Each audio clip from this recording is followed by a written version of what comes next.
They were stripped of rank, isolated from command, denied communication with the outside world, and subjected to systematic physical and psychological abuse. They came out the other side as some of the most effective military and political leaders America produced in the second half of the 20th century. The experience of American prisoners of war in North Vietnamese captivity, particularly those held for the longest periods in facilities like the Hanoi Hilton and the Zoo, generated something that their captors had not intended and could not prevent. In attempting to break these men individually through isolation, the North Vietnamese inadvertently created conditions that forced the development of extraordinary leadership capability, resilience frameworks, and human connection strategies that the men who survived them carried into every subsequent area of their lives. James Stockdale, a Navy admiral who spent 7.5 years as the senior American prisoner in the Hanoi Hilton, developed and enforced a code of conduct and resistance framework among prisoners that military historians and leadership scholars have studied extensively in the decades since.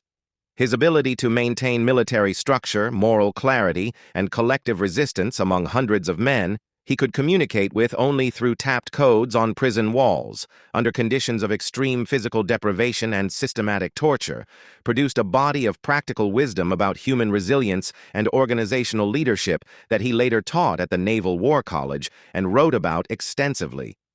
John McCain spent 5.5 years in North Vietnamese captivity, including extended periods of solitary confinement and torture following his refusal of early release, offered by captors who recognized his political value as the son of a prominent American admiral.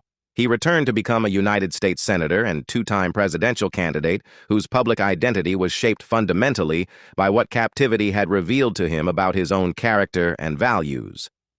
Jeremiah Denton, who famously blinked the word torture in Morse code during a North Vietnamese propaganda broadcast in 1966, returned to become a United States Senator from Alabama, carrying the POW experience directly into American legislative life. The North Vietnamese designed their prison system to produce broken men. What it produced instead, in a significant number of cases, was something closer to the opposite. Did you know how many Vietnam War POWs went on to prominent leadership roles after captivity?